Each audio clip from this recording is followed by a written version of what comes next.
Défense d'entrée. Un matin, un pauvre garçon sans souliers nommé Robert Petit-Jean partit dans la campagne, un seau à la main.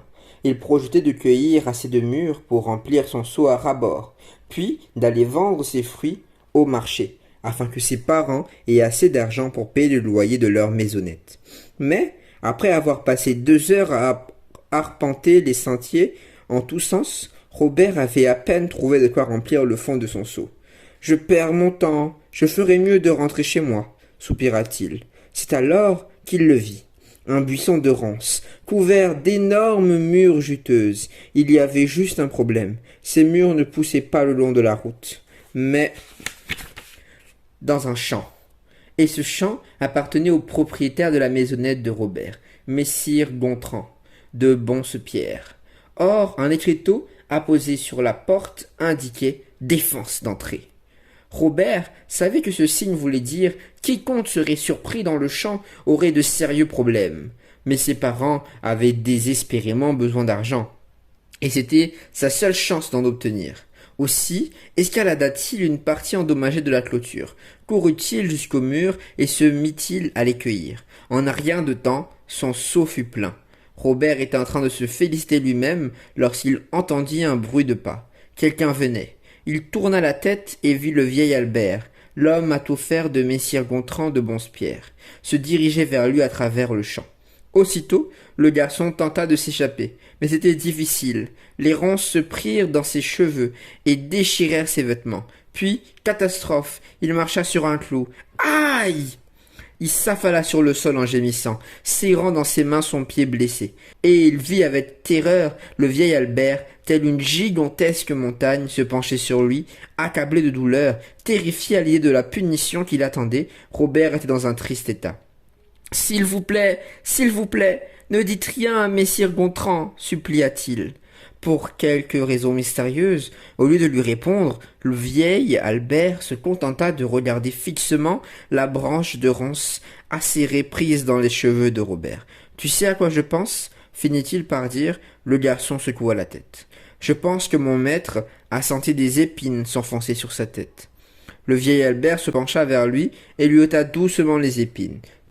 Puis il s'agenouilla, tira un mouchoir de sa poche et se mit à bander les pieds de Robert. « Tu sais à quoi je pense ?» demanda-t-il de nouveau. Robert secoua une nouvelle fois la tête. « Je me dis que mon maître a senti des clous percer ses pieds. » Robert avait fini par comprendre que lorsque le vieil Albert parlait de son maître, il ne s'agissait pas de Messire Gontran de Bonse-Pierre. Jamais Messire Gontran n'avait senti d'épines s'enfoncer dans son front, ni de clous percer ses pieds. Non, le vieil Albert parlait de quelqu'un d'autre.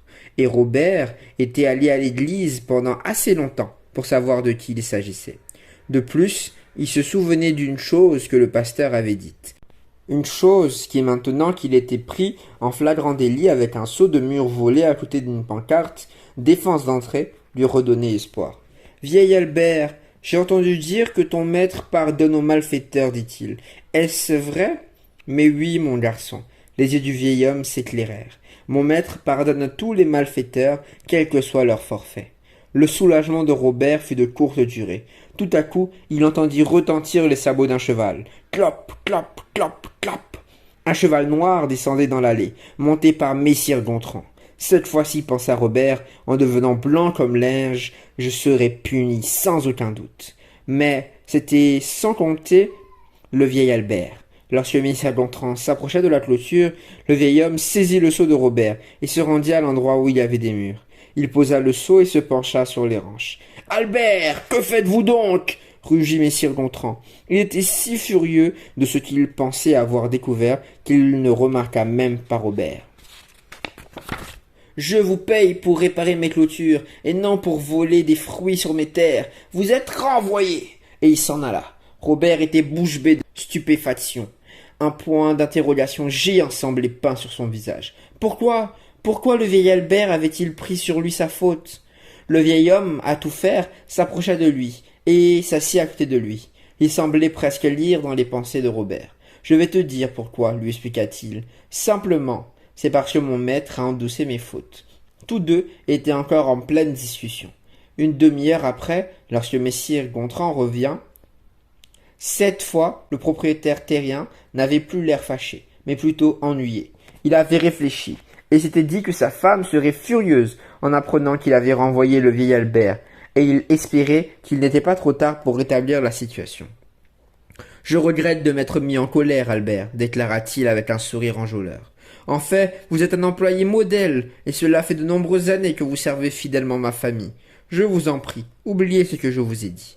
Le vieil Albert fit un clin d'œil à Robert. Je l'oublierai très volontiers, messire Gontran, approuva-t-il, à une condition. Je pense qu'un homme de mon âge a grand besoin d'un assistant, et à mon avis, il serait bon de donner ce poste au jeune Robert Petit-Jean que voici. Ah, très bien, c'est d'accord, concéda messire Gontran, qui voyait bien qu'il n'avait pas le choix. Et je pense qu'il serait bon de lui payer une semaine d'avance, ajouta astucieusement le vieil homme. En fronçant ses sourcils, messire Gontran mit sa main dans sa poche et tendit à Robert une pièce en argent. Et c'est ainsi que grâce au vieil Albert, au lieu d'être puni, Robert rentra chez lui avec un travail à plein temps et l'argent du foyer. Mieux encore, il comprit le vrai sens du pardon. Il réalisa qu'un innocent avait subi les épines et les clous pour prendre sur lui sa punition. Il prit un nouveau départ et acquit une nouvelle richesse spirituelle. Et tout cela grâce au maître du vieil Albert. On me dit